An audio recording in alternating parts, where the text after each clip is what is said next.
अभ्यास पुस्तिका सामाजिक विज्ञान कक्षा 6 अध्याय 9 के प्रश्नोत्तर हल करेंगे। तो चलिए सबसे पहले बहुविकल्पीय प्रश्न दिए हुए हैं।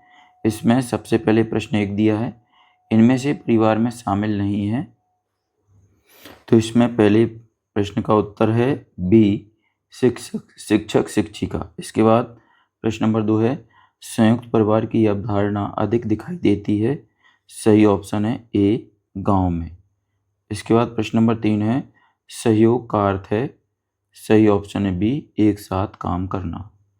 अगला है प्रश्न नंबर 4, इसका सही उत्तर है डी, दादी की। इसके बाद प्रश्न नंबर 5 है,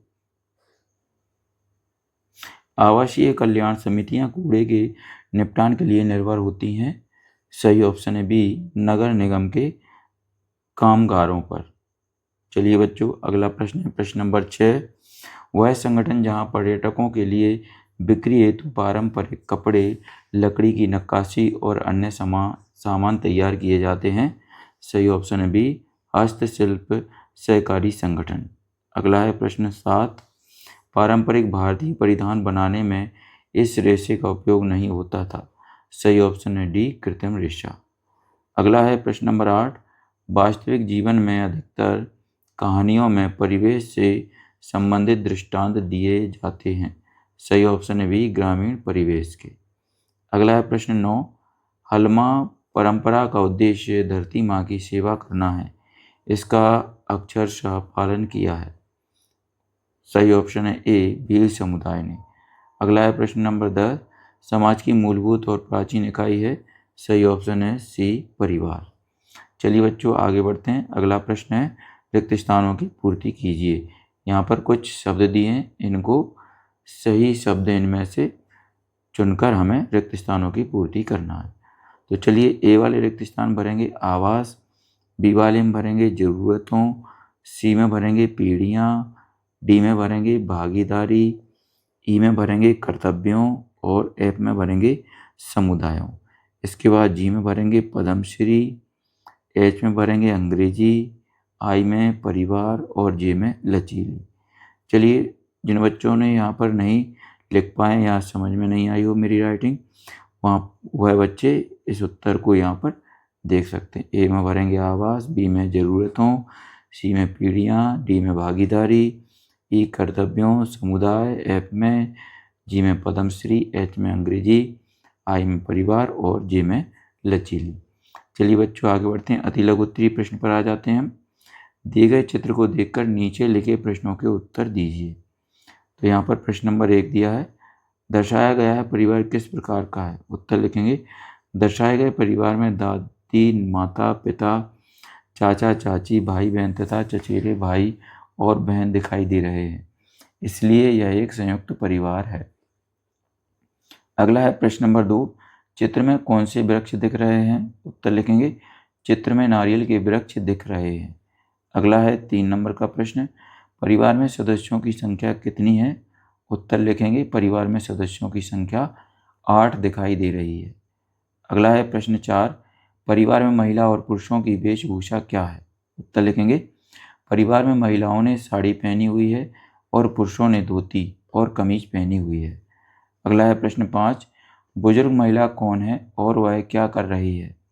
उत्तर लिखेंगे, बुजुर्ग महिला दादी है और वह स्वेटर बुन रही है। अगला है प्रश्न नंबर 6, परिवार में सदस्यों के बीच संबंध किन मूल्यों पर आधारित होते हैं। उत्तर लिखेंगे, परिवार में सदस्यों के बीच संबंध आपसी प्रेम, देखभाल, सहयोग और अंतर्निर्भरता पर आधारित होते हैं। अगला है प्रश्न 7, आपके क्षेत्र में किस त्योहार पर मेले का आयोजन होता है। उत्तर लिखेंगे, हमारे क्षेत्र में ग्वालियर में दुर्गा पूजा, दशहरा, गणेश चतुर्थी और दीपावली इत्यादि त्योहारों पर मेले का आयोजन होता है। अगला है 8वें नंबर का प्रश्न, समुदाय को सुचारू रूप से चलाने के लिए क्या आवश्यक है। उत्तर लिखेंगे, समुदाय को सुचारू रूप से चलाने के लिए नियम कानून, सहयोग, अच्छा नेतृत्व और सभी नागरिकों को कर्तव्यों का पालन करना आवश्यक होता है। इसके बाद 9वां प्रश्न है, तेनजिंग को रोचक कहानियाँ कौन सुनाता है। उत्तर लिखेंगे, तेनजिंग को रोचक कहानियाँ उसकी दादी सुनाती है। अगला है 10वां, तेंजिंग की माँ ने उससे यह क्यों कहा कि हमें पैसों की बचत अवश्य करनी चाहिए? उत्तर लिखेंगे, तेंजिंग की माँ ने उसे यह इसलिए कहा कि हमें पैसों की बचत अवश्य करनी चाहिए, जिससे हमें भविष्य में अचानक आने वाले खर्चों के लिए किसी पर निर्भर न होना पड़े। बचत से हम अपने भविष्य की ज़रूरतें पूरी कर सकते हैं। लघु उत्तरीय प्रश्नों पर आ गए हम। इसमें प्रश्न नंबर 1 है, ग्रामीण क्षेत्र में लोग ज़्यादातर खेती बाड़ी का कार्य करते हैं। खेती में कौन से कार्य शामिल हैं, लिखिए। उत्तर लिखेंगे, ग्रामीण क्षेत्र में लोग मुख्य रूप से खेती बाड़ी का कार्य करते हैं।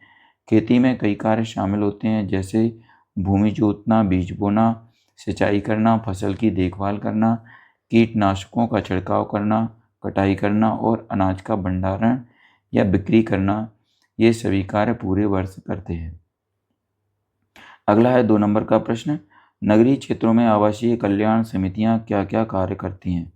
उत्तर लिखेंगे, नगरीय क्षेत्रों में आवासीय कल्याण समितियां सफाई, सुरक्षा, पानी और व्यवस्था, स्ट्रीट लाइट, कूड़ा प्रबंधन, पार्कों की देखभाल और भवन नियमों का पालन सुनिश्चित करने जैसे कार्य करती हैं। ये समितियां लोगों की समस्याएं प्रशासन तक पहुंचाने का कार्य भी करती हैं। अगला है तीसरा, सामान्य संवत 2015 में चेन्नई में आई बाढ़ से लोगों को क्या नुकसान हुआ होगा? उत्तर लिखेंगे, सामान्य संवत 2015 में चेन्नई में आई बाढ़ से लोगों को कई प्रकार के नुकसान हुए होंगे, जैसे सड़कों पर पानी भरना, लोगों का आवागमन बाधित होना, दुकानें और सेवाएं बंद होना, रोजमर्रा की जरूरतें पूरी नहीं हो पाना तथा संपत्ति का नुकसान, बिजली, पानी और संचार सेवाएं भी प्रभावित हुई हैं। अगला है प्रश्न नंबर 4, आपके विचार से आधुनिक जीवन शैली के वह कौन से आयाम हैं जिनके कारण कुछ दंपति एकल परिवार को अपनाते हैं? उत्तर लिखेंगे, आधुनिक जीवन शैली में दंपति स्वतंत्रता, सुविधा और निजी निर्णयों को अधिक महत्व देते हैं। नौकरी के कारण शहर बदलना, विचारों का टकराव और कम जिम्मेदारियों की चाह जैसे कारणों से वह एकल परिवार को अपनाते हैं। अगला है प्रश्न 5, तेंजिंग के जीवन में दादाजी की क्या भूमिका है? उत्तर लिखेंगे, तेंजिंग के जीवन में दादाजी एक मार्गदर्शक और सहायक की भूमिका निभाते हैं। वे उसकी पढ़ाई में मदद करते हैं, स्कूल बस स्टॉप तक ले जाते हैं और सामाजिक कार्यों में भी सक्रिय रहते हैं। वे तेंजिंग को सहयोग, सेवा और जिम्मेदारी का महत्व सिखाते हैं। अगला है 6वां प्रश्न, आप अपने विद्यालय में कक्षा के अलावा किस प्रकार के समुदाय का हिस्सा हैं? उत्तर लिखेंगे, मैं अपने विद्यालय में कक्षा के अलावा पुस्तकालय समिति और स्वच्छता समिति का हिस्सा हूँ। इन समितियों के माध्यम से मैं किताबों की देखभाल, अनुशासन बनाए रखने और विद्यालय को स्वच्छ रखने में सहयोग करता हूँ। अगला है 7वां प्रश्न, पाठ के आधार पर कोई एक उदाहरण दीजिए कि जब लोग बिना किसी लाभ की उम्मीद के समुदाय हित के लिए एक साथ मिलकर आगे आए। उत्तर लिखेंगे, मध्य प्रदेश के झाबुआ क्षेत्र में जल संकट के समय भील समुदाय के लोगों ने हलमा परंपरा के अनुसार बिना किसी निजी लाभ की आशा के हजारों पेड़ लगाए। बारिश के पानी को संरक्षित करने के लिए अनेक तालाब भी खोदे और वर्षा जल संचय की अनेक संरचनाएं बनाई। इस सामूहिक प्रयास से न केवल पानी की समस्या हल हुई बल्कि पर्यावरण भी संरक्षित हुआ। उन्होंने यह कार्य केवल समुदाय और धरती माँ की सेवा के लिए किया। यह उदाहरण दिखाता है कि लोग बिना किसी स्वार्थ के भी एक साथ मिलकर समाज की भलाई के लिए काम कर सकते हैं।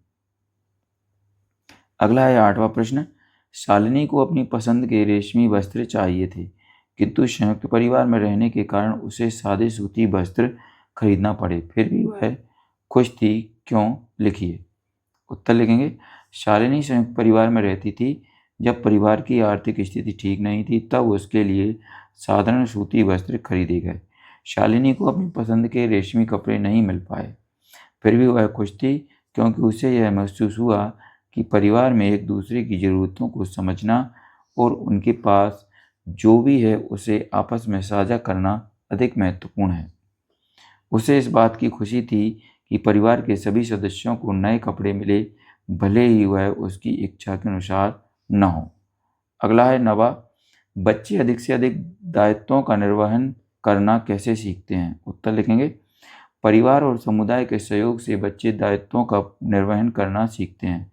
परिवार में बुजुर्गों की सेवा, छोटे भाई बहनों की देखभाल और घर के कार्यों में सहभागिता से ही वे जिम्मेदारी समझते हैं। समुदाय में सहयोग और नियमों का पालन उन्हें सामाजिक दायित्वों के प्रति सजग बनाता है। अगला है 10वां, तेंजिंग और शालिनी के परिवार में क्या समानताएं हैं, लिखिए। उत्तर लिखेंगे, तेंजिंग और शालिनी के परिवार में निम्नलिखित समानताएं हैं। पहला है, दोनों का परिवार एक संयुक्त परिवार है। दूसरा है, दोनों परिवार बच्चों की देखभाल करते हैं। तीसरा है, दोनों में सभी सदस्य मिलकर काम करते हैं। चौथा है, बुजुर्गों की सलाह और अनुभव का सम्मान किया जाता है। पांचवा है, परिवार में एक दूसरे की मदद की भावना है। चलिए आगे दीर्घोत्तरीय प्रश्न आ चुके हैं। इसमें पहला प्रश्न दिया है, अपने परिवार के अलावा उन सभी लोगों की सूची बनाइए जो अपने कार्यों के माध्यम से किसी न किसी रूप में आपको सहायता प्रदान करते हैं। उत्तर लिखेंगे, परिवार के बाहर ऐसे कई लोग हैं जो प्रत्यक्ष या अप्रत्यक्ष रूप से अपने कार्यों के माध्यम से हमारी सहायता करते हैं। उनकी सूची इस प्रकार है। तो पहला नंबर है शैक्षणिक और सीखने के क्षेत्र में। तो एक नंबर है शिक्षक और ट्यूटर। दूसरा है स्कूल और कॉलेज के स्टाफ।